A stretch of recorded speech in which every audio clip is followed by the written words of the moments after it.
ഗുരുവായൂർ മധുര ട്രെയിനിന്റെ ബങ്കർ എഞ്ചിനിൽ തീപിടുത്തം. കൊല്ലം ചെങ്കോട്ട റെയിൽപാതയിൽ പുനലൂർ റെയിൽവേ സ്റ്റേഷനിലായിരുന്നു സംഭവം.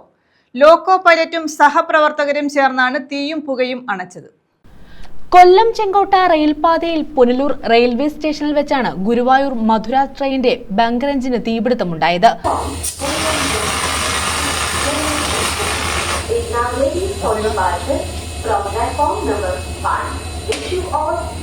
ഉച്ചയ്ക്ക് 1 മണിയോടെയായിരുന്നു സംഭവം. ട്രെയിനിന്റെ ബങ്കർ എഞ്ചിന്റെ മധ്യഭാഗത്തായാണ് തീയും പുകയും ഉയർന്നത്. ഉടൻ തന്നെ ലോക്കോ പൈലറ്റും സഹപ്രവർത്തകരും ചേർന്ന് എഞ്ചിനിൽ നിന്ന് ഉയർന്നു വന്ന തീയും പുകയും അണച്ചു.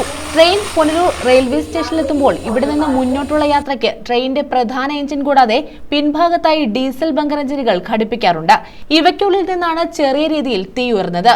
പിന്നീട് ബങ്കർ എഞ്ചിൻ മാറ്റി മറ്റൊരെണ്ണം പുനഃസ്ഥാപിച്ച് സർവീസ് പുനരാരംഭിക്കുകയായിരുന്നു. സംഭവത്തിൽ റെയിൽവേ സുരക്ഷാ വിഭാഗവും മറ്റ് കേന്ദ്ര ഏജൻസികളും പ്രാഥമിക അന്വേഷണങ്ങൾ നടത്തും. റെയിൽവേ പാതയിലുള്ള ഗാർഡ് സെക്ഷൻ സുരക്ഷിതമായി കടക്കുന്നതിന് ഇതുവഴി പോകുന്ന ട്രെയിനുകൾക്ക് പുനലൂരിൽ നിന്നും ഒരു എഞ്ചിൻ ട്രെയിനിന്റെ പിന്നിലായി ഘടിപ്പിക്കാറുണ്ട്. News bureau, Punalur.